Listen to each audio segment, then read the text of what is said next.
राजनीति का पावर सांवेर के पास एक काकड़ पर देखने को मिला, जहां राजीव गांधी आवास योजना पर मिले पट्टे के मकान को राजनीतिक दबाव में आकर अधिकारियों ने तोड़ दिया। सूत्रों की माने तो यह गरीब परिवार यहां करीब 35 वर्षों से रह रहा था। गुड्डू ने कहा, राजनीतिक दबाव में जो कार्यवाही की गई है वह गलत है। एक तरफ लॉकडाउन चल रहा है, अब यह परिवार बेघर हो गया है, बारिश का समय है, अब कहां पर जाएगा।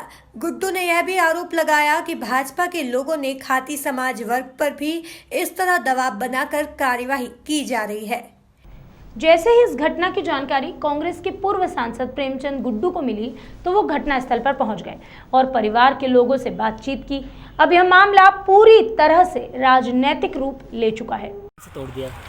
अब ये बोल रहे हैं कि सरकारी ज़मीन बोला हमारी निजी ज़मीन पे आपका मकान बना हुआ है, जबकि हमारे पास 1998 से राजीव गांधी जी का पट्टा मिला हुआ है आवास योजना का हमको। उसके बावजूद भी हमारे यहाँ पे मकान तोड़ दिया गया, और वो भी लॉकडाउन कोरोना, जबकि हमारे माननीय मुख्यमंत्री जी ने बताया कि जो मतलब 19 साल से ज़्यादा रहवासी है वो मकान उनका हो जाएगा। उसके बावजूद भी वो अपने बीजेपी के नेता है जिनका नाम है विष्णु देथलिया, अपनी पावर का गलत इस्तेमाल कर रहे हैं वो यहाँ पे, और गरीबों को घर से निकाल रहे हैं। पहले लॉकडाउन है, बारिश का मौसम है, उसके बावजूद भी यहाँ से हमको बेघर कर दिया गया है। ये आज जो विष्णु देथलिया जो पाई ने बता रहे हैं, किस उद्देश्य से बता रहे हो? यही कि वो बता रहे कि हमारी ज़मीन है, जबकि हमारे पास पट्टा है ना। वो बोल रहे कि मेरी ज़मीन है, तो फिर पट्टे की ज़मीन कहाँ है ये बता दो हमको। वो बोल रहे हैं यहाँ काकड़ ही नहीं है, तो काकड़ कहाँ है? जो पट्टा सरकार ने हमको दिया वो सोच समझ कर ही दिया होगा, ऐसे नहीं कि सरकार की किसी के भी जमीन में दे देगी पट्टा। कौन कौन से अधिकारी इसमें थे शामिल? नहीं शामिल तो कोई नहीं था, हम तो सिर्फ जिसका पता है अपने तोड़ा किसने? हाँ, जिसने तोड़ा है वो जेसीपी आए, मध्य प्रदेश जो हमारे विष्णु देथलिया जी के साथ आए थे, तहसीलदार थे, उन्होंने तोड़वा दिया। आज मैं यहाँ पे शिकायत मिली थी कि प्रशासन के लोग ने यहाँ पे रह रहे नागरिकों का मकान तोड़ा है, और एक तरफा एक पक्षी कार्रवाई की गई है।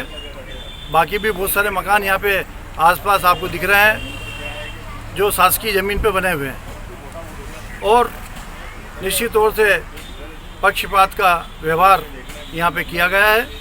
मात्र ये 2-3 जो भूमिहीन थे जिनको पट्टा मिला हुआ था, उन लोगों के घर यहाँ, और इस बारिश में जिला प्रशासन इस तरीके से इतना बड़ा फोर्स लेके एक गांव के इस कोने पे जो उज्जैन की सीमा पे है, इस पे इस तरीके से कार्रवाई करता है, ये निश्चित तौर से दर्शाता है किसी न किसी मंत्री के इशारे पे एक पक्षी कार्रवाई की गई है।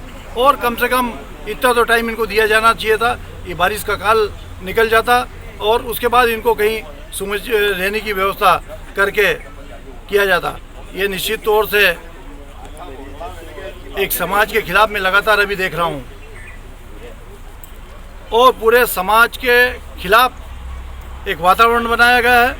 जो खाती समाज हमारा बड़ा शांत, मेहनती और किसान व्यक्ति है और सरल व्यक्ति हैं, लेकिन पिछले 20-25 दिनों में करीब 13 से ज़्यादा मुकदमे खाती समाज के लोगों पे किए गए हैं। और ये बोल के कि जीतू पटवारी या प्रेमचंद गुड्डू से झगड़ा जरूर हो सकता है। जीतू पटवारी से झगड़ा है तो आप उनके समाज के सब लोगों को प्रतिताड़ित करोगे।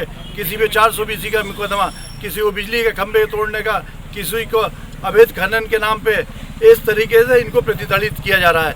मैं यहाँ के मंत्री हैं तुलसी सिलावट, सर्वोच्च प्राथमिकता उनकी ये बनती थी कि यहाँ पे आके वो देखते और उनको यहाँ पे इन लोगों को मदद करने की, और प्रशासन को इस तरीके से निर्देश देते कि जिससे इनको इंसाफ मिलता। और आज इस बारिश के मौसम में इनके पास रहने के लिए मकान भी नहीं है, कहीं यहाँ पे आसपास ज़मीन भी नहीं है। पूरा सामान हम लोग देख रहे हैं कि जिस बेदर्दी से कुचला गया है और जिस तरीके से नष्ट किया गया है, वो हो सकता है कि वहाँ उनके कहीं काम में आ जाता और दूसरी जगह काम में ले लेते।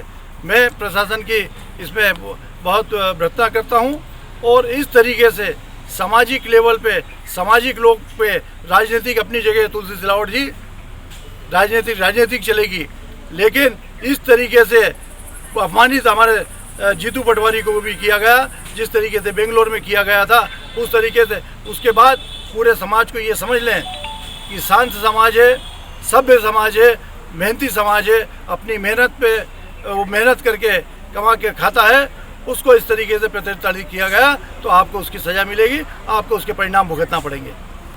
मैं जिला प्रशासन से, मध्य प्रदेश की सरकार से ये निवेदन करता हूं कि इन लोगों पे सुनवाई की जाए और जो तहसीलदार एसडीएम ने अवैध रूप से कार्रवाई की है, इन लोगों को पैसे दिलाए जाए और इनको मकान की व्यवस्था की जाए। क्योंकि देश के प्रधानमंत्री बोलते हैं कि हम गरीबों को छत देंगे, लेकिन उसके विपरीत यहाँ की सरकार गरीबों से छत छीनने का काम, जिनने अपनी मेहनत के पैसों से तैयार की, उस छत को छीनने का काम किया है। जिला प्रशासन से, मध्य प्रदेश की सरकार से, मुख्यमंत्री से मैं मांग करता हूँ कि इनको तत्काल जमीन आवंटित की जाए और इनका जो नुकसान हुआ उसके नुकसान की भरपाई की जाए।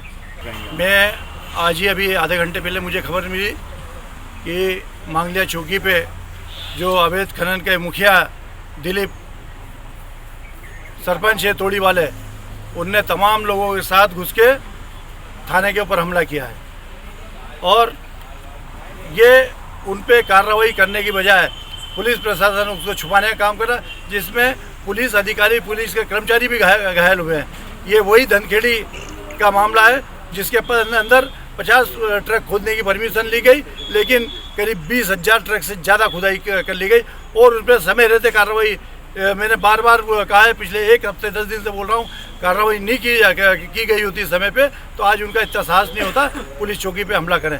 ये तुलसी सिलावट के संरक्षण में, ये तुलसी सिलावट के मार्गदर्शन में जो अवैध खनन हो रहा है, वो उस ज़मीन पर अवैध खनन हुआ है जो DIC की थी, जहाँ उद्योग लगने थे। 60 हेक्टेयर ज़मीन अलाट हुई थी, उसमें 50 ट्रक की परमिशन दे के 20,000 ट्रक निकाल लेना और वहाँ पे 20-20, 30-30 फुट के गड्ढे कर दिए गए हैं, जिसमें हजारों नौजवानों को, बेरोजगारों को काम मिलता।